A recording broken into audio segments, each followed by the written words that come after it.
அனைவருக்கும் வணக்கம்.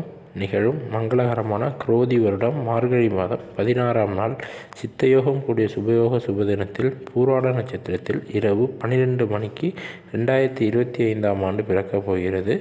அனைவருக்கும் புத்தாண்டு நல்வாழ்த்துக்கள். இந்த ஆண்டு அனைவருக்கும் இனிய ஆண்டாக அமைய வாழ்த்துக்கள். இந்த பதிவில் நாம் மிதுன ராசிக்கான புத்தாண்டு ராசி பலனை பார்ப்போம்.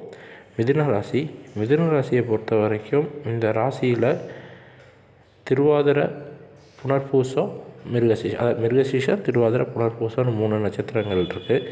அதில் திருவாதிரை முழுசாக அந்த இதுக்குள்ளே இருக்கும், இந்த மிதுன நட்சத்திரத்தில் மிதுன ராசிக்குள்ளே இருக்கும். புனர்பூசமும் மிருகசீஷமும் பாதி கால்கள் இருக்கும்.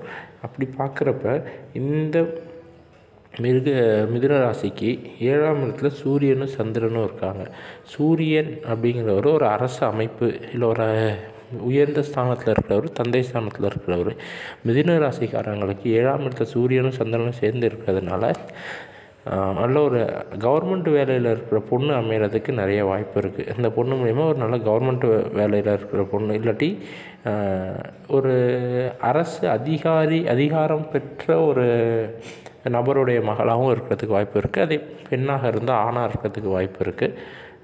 இந்த மாதிரி சூழ்நிலைகளில் கூட சந்திரனும் இருக்கிறது ஒரு நன்மையை பயக்கும். என்னம்னா தந்தை அல்லது தாய் வழியில் இந்த திருமணங்கள் நடைபெறும். அதுவும் மிகுந்த லட்சணம் பொருந்திய மணமகன் அமைகிறதுக்கு வாய்ப்புகள் இருக்குது. உங்களுடைய 2ஆம் இடத்துல செவ்வாய் நீசம் பெற்றிருக்கிறது சற்று சொத்து சேர்க்கை சற்று தடைபெறத்துக்கு வாய்ப்பு இருக்குது. சொத்து சேர்க்கை 2ஆம் இடத்துல செவ்வாய் இருந்தால் சொத்து நிறைய சேரும்பாங்க. அது நீசமாக இருக்கிறதுனால கொஞ்சம் தடைபெற்று சேரும். அடுத்தது உங்களுடைய ராசிக்கு 6ஆம் இடத்துல புத பகவான் இருக்கார். 6ஆம் இடத்துல புத பகவான் இருக்கார் அப்படின்னாலே வயிறு சம்மந்தமான பிரச்சனைகள் நிறைய வரும். அதனால் இந்த சாப்பாட்டில் கொஞ்சம் கவனம் தேவை. அதே மாதிரி 4ஆம் இடத்துல கேதுவும் 10ஆம் இடத்துல ராகுவும் இருக்கிறதுனால உங்களுக்கு இந்த மருந்து சம்மந்தமான தொழில் ஏதேனும் ஆரம்பிச்சிங்கன்னா, இந்த உரக்கடையோ, அதாவது ஃபெர்டிலைசர்ஸ் இதுவோ, இல்லாட்டி ஒரு கெமிக்கல் ஷாப்போ, இல்லை ஒரு மெடிக்கல் ஏஜென்சியோ, மெடிக்கல் ஷாப்போ, இந்த மாதிரி தொழில்கள் ஆரம்பிச்சிங்கன்னா சற்று முன்னேற்றம் காணலாம். ஏன்னா உங்களுக்கு 9ஆம் இடத்துல யோகஸ்தானத்தில் சனி பகவான் இருக்கிறதுனால, கூடவே சுக்கிரனும் இருக்கிறதுனால யோகங்கள் சற்று பொறுமையாக தான் கிடைக்கும். ஆனால் சீக்கிரம் கிடச்சிடும். அதில் எந்த ஒரு தடையும் இல்லை. ஆனால் கண்டிப்பாக கிடச்சிடும். அது எந்த ஒரு தடையுமே இல்லை. ஆனால் சற்று பொறுமையாக தான் நிறைய பொறுமை தேவை இந்த ராசிக்காரங்களுக்கு. ஒரு 12ஆம் இடத்துல குருவும் இருந்து உங்களுக்கு மறைவு ஸ்தானம் பெற்றுட்டதுனால 7ஆம் இடத்துக்கும் மற்றும் தொழில் ஸ்தானம் மற்றும் 7ஆம் இடத்து அதிபதி குருவும் இப்போ மறைந்து உங்களுக்கு மறைவு ஸ்தானம் பெற்றுட்டதுனால உங்களுக்கு காரியங்கள் சற்று பொறுமையாக நடக்கும். ஆனால் கண்டிப்பாக நடந்துடும். இதில் எந்த ஒரு மாற்று கருத்துமே இல்லை. போக காலங்களில் இப்போ வர மார்ச், ஏப்ரல், மேயில் குரு பயிற்சி நடக்கும். அடுத்தது சனியோடைய பவர் மாறும். இந்த மாதிரி சூழ்நிலைகள்லாம் உங்களுக்கு ஒவ்வொரு கட்ட நன்மைகளாகவே நடக்கும்.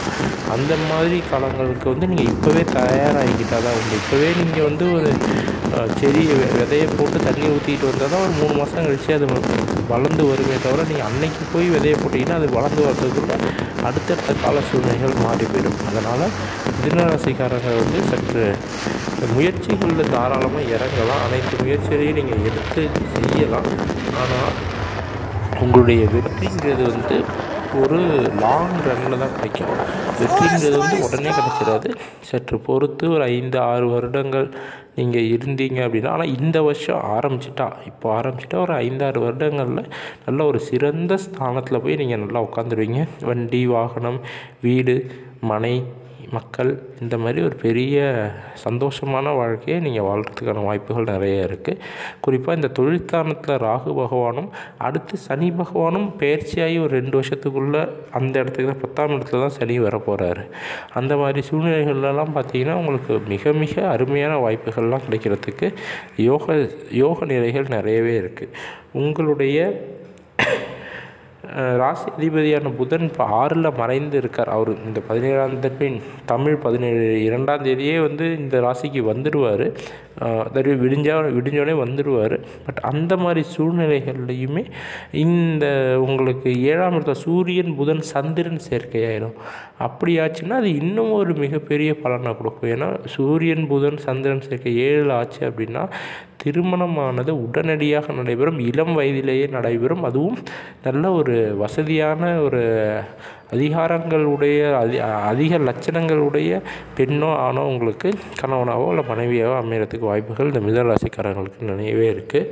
ஆகவே உங்கள் அனைவருக்கும் இந்த புத்தாண்டு இனிய ஆண்டாக அமைய வாழ்த்துக்கள். நம்ம சேனலை சப்ஸ்கிரைப் செய்து காத்திருக்கவும், அனைவருக்கும் ஷேர் செய்யவும். நன்றி, வணக்கம்.